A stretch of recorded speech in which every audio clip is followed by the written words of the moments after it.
Section 295 of Indian penal code, अगर कोई भी पर्सन किसी के रिलीजियस सेंटिमेंट को हर्ट करता है या किसी को फोर्सफुली दूसरे रिलीजन में कन्वर्ट कराने की कोशिश करता है, so it is a criminal offence. और इसके लिए ही जो सज़ाएं हैं वो सेक्शन 295 में दी गई हैं। जैसे कि मैंने आपको पहले भी बताया है, आईपीसी इस पीनलाइजेशन कोड पीनलाइजेशन के लिए है, सज़ाएं देने के लिए है। तो किसकी सज़ा मिल रही है कि अगर आप किसी के रिलीजियस सेंटिमेंट को हर्ट करते हैं, किसी को फोर्सफुली कन्वर्ट करने की कोशिश करते हैं, तो आपको सेक्शन 295 के अंदर पनिशमेंट मिलेगी। कितनी पनिशमेंट मिलेगी अभी हम देख लेते हैं। Now, the law made forced conversion is a cognizable offense. So cognizable offense है ये। कैसा offense है? कभी कभी आपको क्वेश्चन ये भी पूछ सकता है कि it is a cognizable offense और non cognizable offense. So cognizable offense वो offenses होते हैं जिसमें आपको क्या करना, जो serious nature के offenses होते हैं, these are cognizable offense. And ये जो है offense relating to religion comes under cognizable offense and under section 295A and 298 of Indian Penal Code, which pertains to malicious and deliberate, ठीक है, malicious and deliberate intention to hurt a religious sentiment of others. तो यहाँ पे क्या है, malicious मतलब उनका जो थॉट है वो पहले से ही malicious था, पहले से ही बुरा था, एंड intentional किसी को हर्ट पहुंचा रहे। एक तो ऐसा होता है कि आपने कुछ ऐसा कर दिया जिससे गलती से किसी के रिलीजियस सेंटिमेंट को हर्ट हो गया।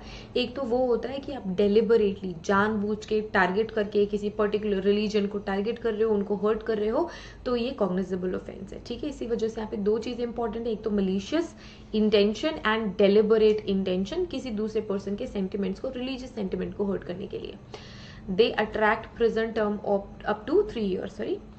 और इस ऑफेंस के लिए उस पर्सन को 3 साल की सजा, 3 साल तक की सजा हो सकती है। डिपेंड करता है कि उसने किस तरीके का, किस सीरियसनेस का क्राइम करा है, तो उसके अकॉर्डिंग 3 साल तक की सजा हो सकती है। Now the punishment in some other cases is harsher if the offence is committed against minor and women.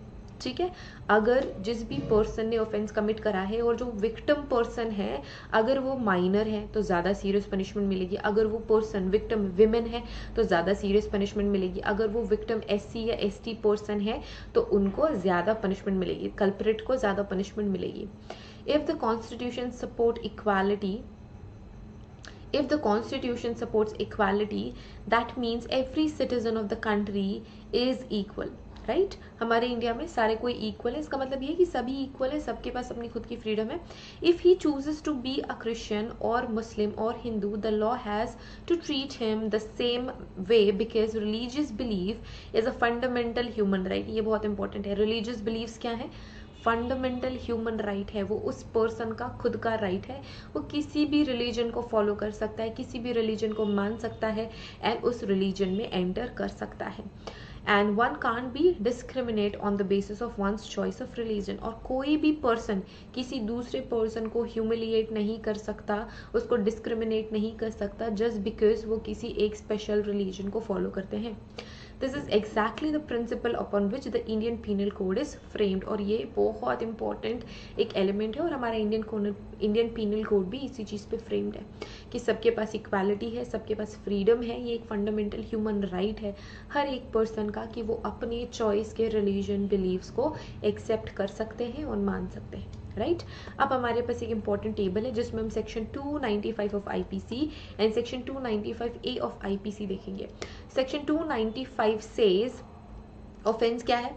destroying, damaging and defiling a place of worship or sacred object with intent to insult the religion of the person. Okay, अगर कोई भी person कुछ destroy करता है, अगर कोई person कुछ destroy करता है, डैमेज करता है, कोई वर्शिप प्लेस हो सकता है, कुछ ऐसी चीज़ हो सकती है जिसका रिलीजियस बिलीव किसी पर्सन को हो, तो अगर उन सब के साथ कोई भी पर्सन जो है उन्हें इंसल्ट करता है तो वो सेक्शन 295 की कैटेगरी में आता है। पनिशमेंट कितनी मिलेगी? 2 साल की पनिशमेंट मिल सकती है या फिर फाइन हो सकता है या फिर पनिशमेंट फाइन दोनों साथ में हो सकता है। नेचर क्या है इस ऑफेंस का? नेचर है कॉग्निजेबल ऑफेंस एंड कैसा है? नॉन बेलेबल, मतलब बेल नहीं मिलेगी आपको इसमें। अगर आपको अरेस्ट किया जाता है तो आपको बेल नहीं मिलती है। और कहाँ पे ये ट्रायल होता है, कौन से कोर्ट में ट्रायल होता है, तो मजिस्ट्रेट के सामने ट्रायल होता है। मतलब मजिस्ट्रेट के सामने उसका ऑफेंस बताया जाएगा कि भैया इस XYZ पर्सन ने ऐसे ऐसे किसी के रिलीजियस सेंटिमेंट को इस तरीके से हर्ट किया है, तो मजिस्ट्रेट के सामने ये ट्रायल होता है। Now section 295A of IPC, malignantly insulting the religion or religious belief of any class, किसी के